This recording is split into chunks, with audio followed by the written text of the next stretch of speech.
This is Evo Terra and his friend from Arizona. You're my friend. Wow. Special friend.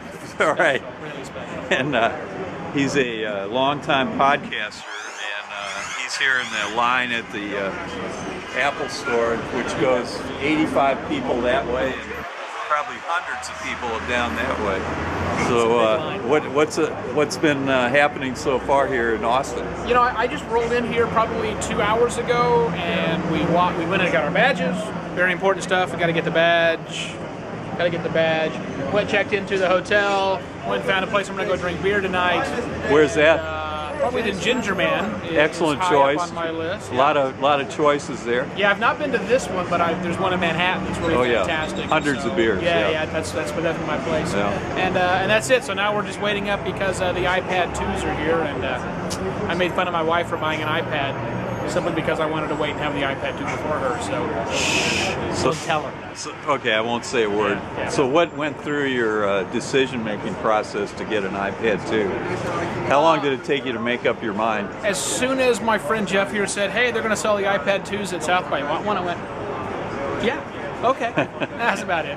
And what are you going to use it for mostly? I have no idea. No clue? My iPhone is really a social media douchebaggery device, and occasionally a phone, but more often than anything else, it's an ebook reader. And so maybe I've just got a much larger ebook reader now when I buy the iPad 2. An Evo what? Evo. What's that? You said you have an Evo something? iPhone. No, iPhone. I have an iPhone. Yeah. Oh, okay. So, but I think the iPad will just become my larger iPhone. Oh, okay, yeah. Big iPhone, yeah. Yeah, pretty much it. He's making this up. He's put as much thought into this as he did into the whole buying process. Now you're into shiny object. You're into podcasting. You think you'll use it to make podcasts, or I don't probably know. not? I know that we can. I tested some equipment not long ago from Snowball.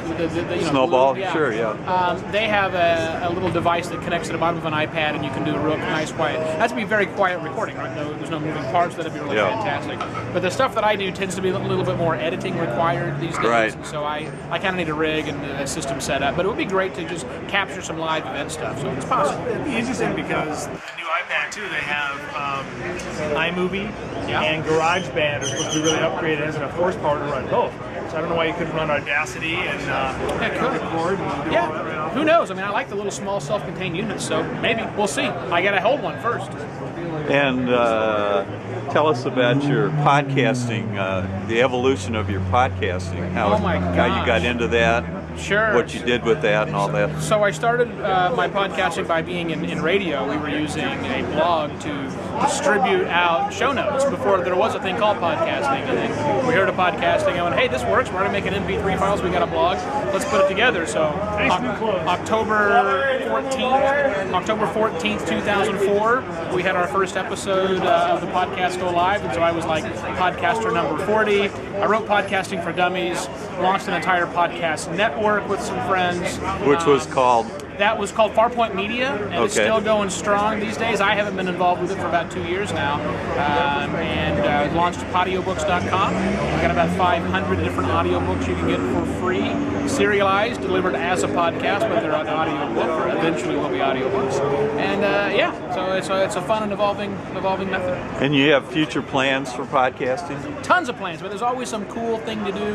To me, podcasting is simply a delivery mechanism to get the cool stuff I create into people's hands that want to see it. So whatever I come up with, I'll throw a podcast with it as well. How do you create and distribute your podcast? What process do you go through? So the first thing that I recommend anybody do is do what I do, and that's get somebody to do the production work. That's the easy part. I'm really the talent and the idea guy for this stuff. But we record things, we then edit things with... What do you use for I use recording? Audacity. For recording system, I use a Zoom H2, and through that we've got several microphones hooked up to them. I'm a big fan of the Shure SM58 microphone. I think it's one of the more rock-solid ones, and it makes my voice sound nice and deep. I like it. A simple little Onyx mixer. So not an expensive gig by any stretch of the imagination. Edited with Audacity on a regular computer. And we use Libsyn as our hosting company, the best hosting company out there for my money on podcasting, and then something like WordPress to put the blog together, and that's it.